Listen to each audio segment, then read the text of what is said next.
In this tutorial, we'll explore a tool called Revolve. This tool can also be found in the modeling toolkit, where all modeling tools are collected together. Both windows are similar, and you can find all the functions in here. So I'll close this, and I'll use this one instead. So let's start right away and begin by creating an empty plane.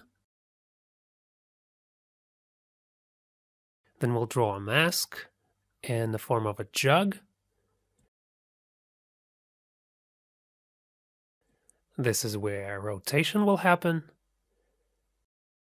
And then I'm simply going to hit M to open our mask. I'll select it, and then I'll create a surface. There we go.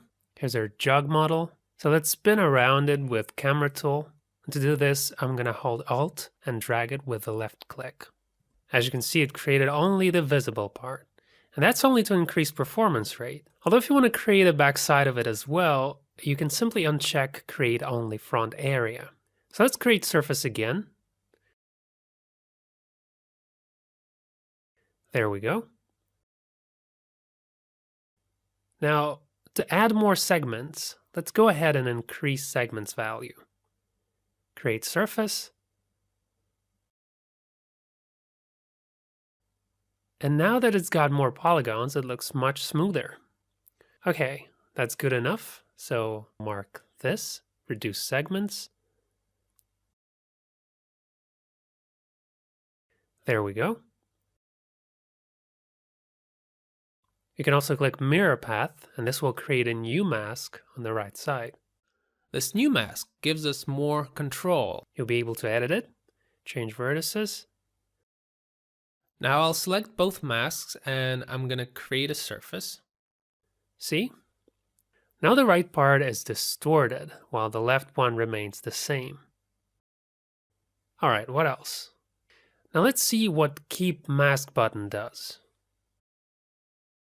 If it's checked, after you created the surface, the mask layer will remain. And if you uncheck it and click Create Surface, then that will delete the layer. Okay, good. Now that you're familiar with the tool, let's move on and practice a little bit. So I'm going to import and drag this image over to the comp window. I'm going to make it fit. And then we'll simply match camera to find the right location and angle at which the original photo was taken. Adjust it. Those lines on the image will help us find the right angle. Clearly, the grid lines follow the lines of the image, so we've found the right spot. Now let's go ahead and create projection. Type in the name. Okay. Double-click second scene. And now, using Helper Grid, we will create both a table and the backside. Okay? And let's also generate position for our cup. And that should be right in the center of it. We'll create a plane there. Also the mask.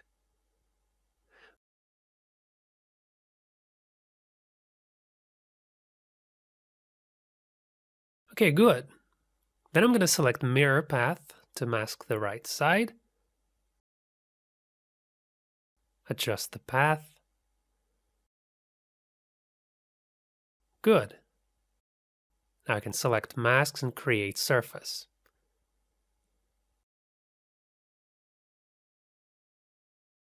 Alright, that's taken care of. Here's our model. Let's take a look now.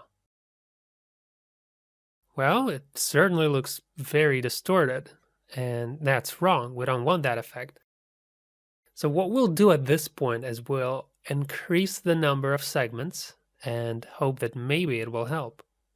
Well, it's certainly become much smoother now. But it's kind of distorted still, and we want to know why that happens. Why is that it's distorted and looks oval rather than round, even after we did the revolve thing? The reason for that is focal length of the camera. The focus distance of our camera is very small for this particular scene, because the more extreme you get with focal length, the more distortion you get. These two photos are great examples of this. This is where the same glass was shot with 24 and 55 millimeters. Clearly, the one on the left is more distorted. To solve this problem, we must start from scratch. Let's go a few steps back. Or actually, we can just close this scene and start a new one altogether. Let's increase focal length right away. I'm going to set it to 60. As you can see, at the moment, focal length doesn't match our image. So there's nothing left for us to do but to try to match it again.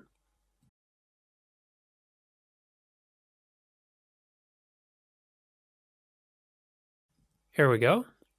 I'm going to select both, create projection. And again, I'm going to create both the table and the background with helper grid. Back for background, bottom for table. The plugin will automatically create two planes at the bottom and the back of the grid. Let's also generate position for the cup. It should be right in the center of it. So why is it important that it's in the center? I'll show it to you now. We'll create a plane there. Switch to custom view. Now, as you can see, the plane is in the center of the cup. So if we now draw a mask and use Revolve, it will put all the segments in the right place, like this.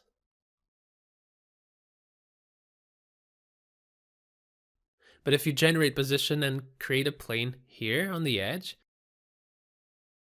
then after rotating, the segments will be put like so. Okay, always keep that in mind. Go back to active camera. So hope this makes sense. And now I will show you one more thing. Orient towards the camera. Truth be told, we could easily do without it in this scene. And we'll take a look at yet another example to see why it's so important. Here's a scene with a matched camera in it. And look, the Z arrow is not pointed at the camera, but to the left. This means that we are looking at the plane at an angle. And after rotation, the segments will be put like this. But we need them to be placed like so, and that's towards the camera. Let me show it to you more clearly.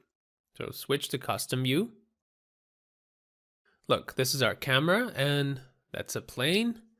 So I click orient towards camera. And look, now the plane is at the right angle, and after we rotate it, the segments will be put like this. It is very important to always remember these two rules. You need to generate position in the center of your round object, and the plane where you draw a mask must be pointed at the camera. Okay, let's continue. So I'll draw a mask.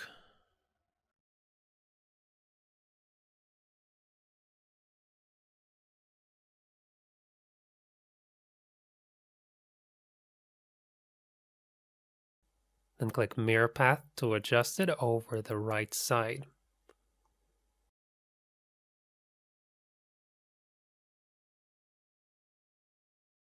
Okay, now I'll create surface. Cool, everything's great now. With this focal length, the model is not distorted and it looks proper. But we still need to adjust the mask path. We'll also uncheck Create Only Front Area, because in this scene, we also need to create the top side of our cup. So we'll add more segments and create surface again. That's perfect. Now the model covers the entire object. And maybe we just need to rotate it a little bit.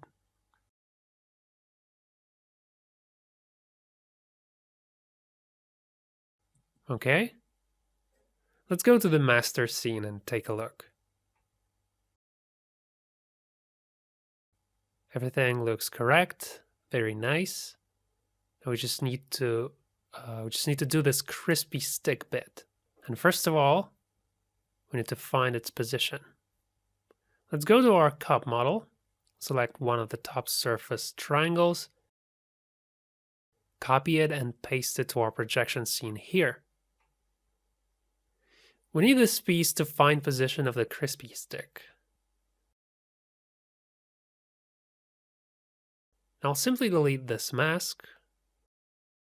We have a plane on that position. Let's create a mask of the right shape, like this. And I'll duplicate the plane with the mask. And raise it up all the way to the top of the stick. Adjust the mask.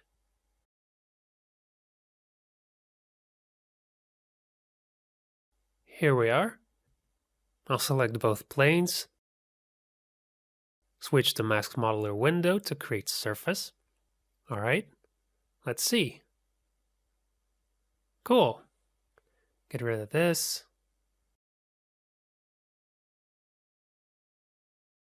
Okay, that's it. So hope that made sense, and now you know how to use Revolve. It's a very useful tool, you'll see that. I'm sure you're going to use it very often. Now we just need to create a handle for the cup, and to do that we're going to use another tool called Extrude Along Path. All right, we've covered all the things you need to know about Revolve, so I'll see you in the next tutorial where we'll talk about a tool called Extrude Along Path.